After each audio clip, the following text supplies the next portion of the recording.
मोनीश भल्ला हमारे साथ जुड़ चुके हैं, फॉर्मर एनसीबी ऑफिसर रहे हैं। सर बहुत स्वागत है आपका। मैं पहला रिएक्शन जानना चाहूंगा सर कि जो एनसीबी की कार्यशैली के ऊपर या एनसीबी ऑफिसर्स के ऊपर लगाए जा रहे हैं, क्या कहना है आपका? दिस इज वेरी सीरियस, ये बहुत सीरियस एलिगेशन है। एंड अगर ऐसा कोई बात है, अगर विटनेस ऐसी कोई बात कर रहा है, इसको प्रॉपरली इन्वेस्टिगेट करना चाहिए।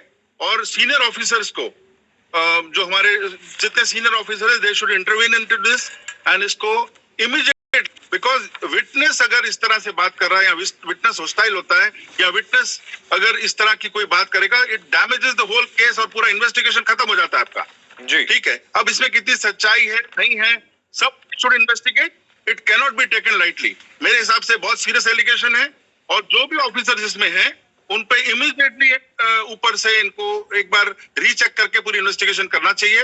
और आई होप ऐसा कुछ ना हो, पर अगर है तो it is very serious and it is very damaging to the case. जी, वेरी डैमेजिंग। जी, मैं कुछ डिटेल्स आपके साथ शेयर करना चाहूंगा सर, जो कि इस डॉक्यूमेंट में है, जो कि सत्यापित किया हुआ है। प्रभाकर राघोजी सेल ने जो कहा है उसका एक तरीके से अंग्रेजी ट्रांसक्रिप्शन है, उसकी उसी से पढ़कर कोई डिटेल में आपके साथ साझा करना चाहूंगा, फिर रिएक्शन जानूंगा। इसमें वो कह रहा है कि 1 अक्टूबर 2021 समय रात के 9:45 बजे मुझे फोन किया गया और एक कहा गया कि सुबह 7:30 बजे मुझे तैयार रहना है, और उसके बाद केपी गोसावी वहां से चला गया। 2 अक्टूबर को 7:35 पर किरण गोसावी मुझे कॉल करता है और कहता है 500 रुपए मेरे गूगल पे अकाउंट में ट्रांसफर करते हुए कि मुझे कोई लोकेशन व्हाट्सएप पर भेज रहा है और मुझे लोकेशन पर जाने के लिए कहा। मैं सीएससी स्टेशन पहुंचा। 8:45 पर मेरी लोकेशन मुझे व्हाट्सएप पर मिली, वो एनसीबी ऑफिस की लोकेशन थी।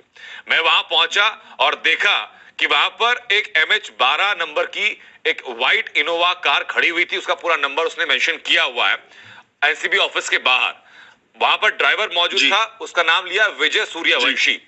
मैंने विजय सूर्यवंशी से पूछा कि केपी गोसावी कहां है, तो उसने मुझे बताया कि केपी गोसावी एनसीबी ऑफिस में है, क्योंकि वह एनसीबी के किसी अधिकारी से मुलाकात कर रहा है। मैं ड्राइवर के साथ 10 बजे तक वहां बैठा रहा, यानी तकरीबन सवा घंटा, और उसके बाद केपी गोसावी बाहर आता है एनसीबी ऑफिसर के साथ में, ड्राइवर के साथ इनोवा लेके चले जाता है और मुझे वहीं पर इंतजार करने के लिए कहा जाता है। इसके अलावा एक इंसिडेंस का जिक्र उसमें किया गया सर, जो कि कुछ वक्त बाद का है। इसमें इंसिडेंस में लिखा गया कि लगभग दोपहर 12:30 बजे किरण गोसावी एनसीबी ऑफिसर के साथ आरन खान को इनोवा से के साथ एनसीबी ऑफिस लेकर आता है। मैं चलकर एनसीबी ऑफिस जाता हूं। लगभग 1 बजे मुझे कॉल आती है केपी गोसावी की, ये कहते हुए कि मुझे पंच बनना होगा और मुझे एनसीबी ऑफिस आने के लिए कहता है। मैं एनसीबी ऑफिस पहुंचता हूं। समीर वानखेड़े अपने स्टाफ को कहते हैं कि मेरा सिग्नेचर ले लिया जाए। वहां पर कोई एनसीबी ऑफिसर था सालेकर, जिसने कि मुझे 10 ब्लैंक पेपर पर साइन करने के लिए कहा। सालेकर ने मुझसे मेरा आधार कार्ड मांगा।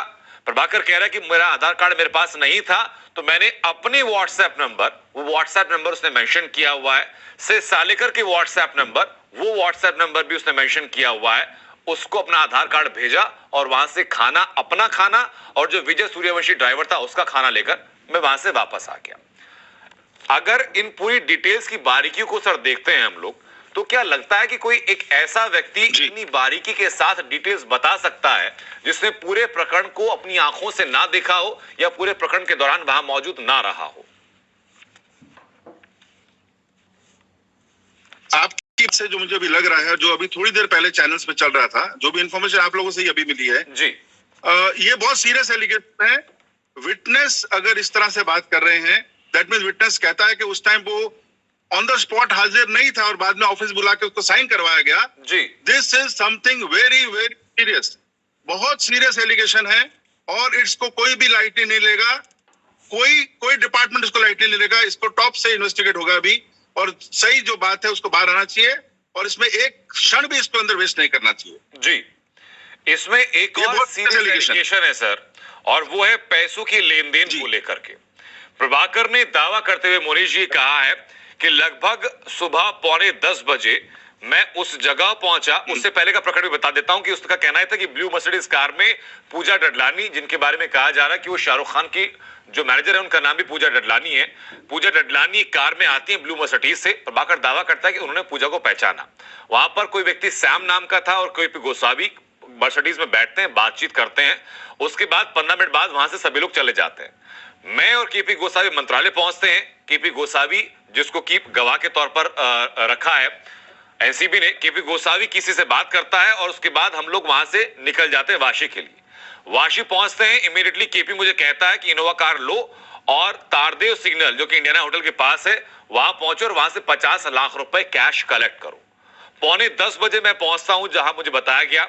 एक व्हाइट कार, इसका नंबर उसने मेंशन किया, वहां आती है और मुझे 2 बैग दिए जाते हैं कैश के साथ। और उसके बाद मैं किरण गोसावी के घर लेकर उनको पहुंच जाता हूं। उसके बाद मैं देखता हूं किरण गोसावी वहां अपने बैग पैक कर रहा है और कहीं के लिए निकल रहा है और मुझे वहीं इंतजार करने के लिए कहा जाता है। अब इस पूरे प्रकरण में सर किरण गोसावी का नाम 2 जगह कॉमन आ जाता है। पहली जगह वहां पर जहां एनसीबी उससे पूछताछ, एनसीबी गवाह के तौर पर किरण गोसावी को रखती है, और दूसरा इस प्रभाकर के स्टेटमेंट में जहां पर ये कह रहे किरण गोसावी ने 50 लाख रुपए कैश लेने के लिए मुझे भेजा। तो इसमें प्रभाकर का कहना यह है, या लोगों के बीच में परसेप्शन ये जा सकता है कि क्या ये एक्सटॉर्शन के बीच में पूरा खेल खेला जा रहा था, यह जांच हो रही थी।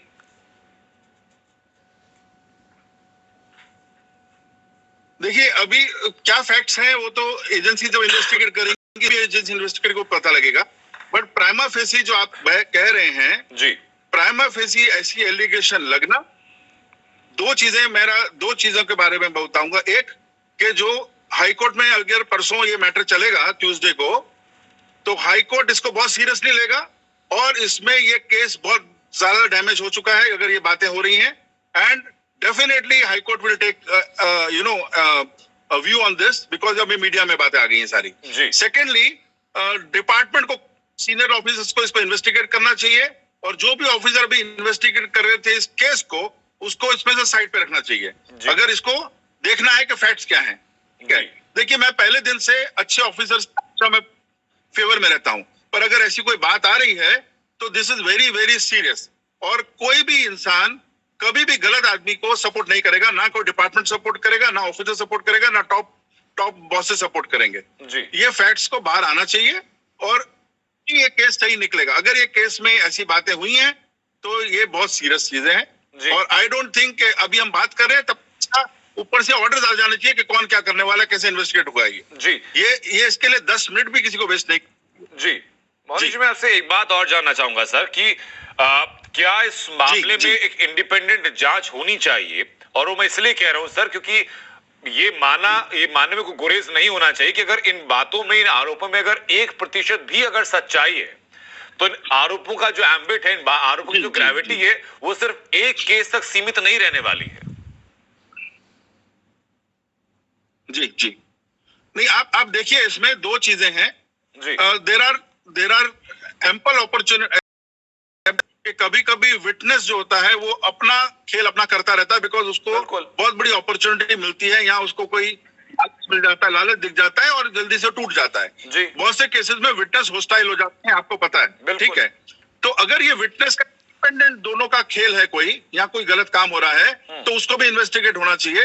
पर अगर विटनेस आपका बायस्ड है, इन्फ्लुएंस्ड है किसी भी तरीके से, तो केस तो 100% डैमेज होता है, 100% डैमेज होता है, कोई डाउट नहीं है। बीजेपी की तरफ से इस बारे में मांग की गई है, बीजेपी ने ये भी कहा है कि जांच ये होनी चाहिए कि जो गवाह ये दावा कर रहा है उसकी एनसीपी के जो ऑफिसर्स हैं, एनसीपी के जो लीडर्स हैं, उनके साथ कितनी दफा मुलाकात हुई है क्योंकि या नहीं हुई, क्योंकि एनसीपी के नेताओं की तरफ से मैं बता रहा हूं, ये एलिगेशन लगाए गए। दूसरा पॉइंट ये जी दूसरा पॉइंट ये, तो मैं विटनेस की बात कर रहा हूं कि अगर विटनेस किसी जगह से अपना कुछ गलत काम कर रहे हैं और विटनेस का इन्फ्लुएंस है या बायस है या मोटिवेटेड है किसी भी तरीके से, सही गलत दोनों में, तो वो तो केस को डैमेज करेगा ही करेगा और विटनेस को साथ जो होना है वो देखा जाएगा।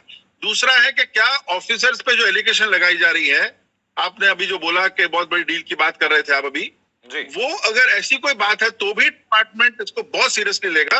और मैं श्योर हूं कि कोई भी टॉप बॉस होगा तो बिल्कुल भी लाइटली नहीं ले सकते इसको, कोई ये बात नहीं कर सकते खाली एलिगेशन है, because this is serious allegation on camera. बिल्कुल ठीक है। अब इसकी क्या हकीकत तो ऊपर से पता लगेगा जब इन्वेस्टिगेट होगा, but definitely case is damaged. ये जो भी 26 तारीख को हाई कोर्ट में होगा उसमें भी ये केस डैमेज होता है और डिपार्टमेंट की इमेज बहुत ज्यादा डैमेज हुई है, इट्स वेरी सीरियस। और सही गलत को, अगर डिपार्टमेंट गलत नहीं है और सिर्फ विटनेस गलत है तो भी वो चीज को बाहर आना चाहिए। हम लोग भी चाहते हैं कि इंडिपेंडेंट जांच उस मामले की हो, चूंकि अगर ये आरोप सही पाए जाते हैं तो बहुत गंभीर चीजें, और आरोप अगर गलत पाए जाते हैं तो चूंकि डिपार्टमेंट की इमेज खराब हुई है, न सिर्फ उस बूते बल्कि गवाह को किसने बरगलाया, गवाह ने किस बूते झूठी बातें कही, अगर जांच में बात झूठ साबित होती है, ये भी सामने आना जरूरी है। बहुत बहुत शुक्रिया हो सकता है जुड़ने के लिए सर। हो सकता है इसके पीछे कोई बहुत बड़ा षड्यंत्र हो। बिल्कुल बिल्कुल thank you ji, thank you. बिल्कुल, बहुत बहुत शुक्रिया सर आपको जुड़ने के लिए। ब्रेक के लिए मुझे यहाँ रुकना होगा सर, ब्रेक के बाद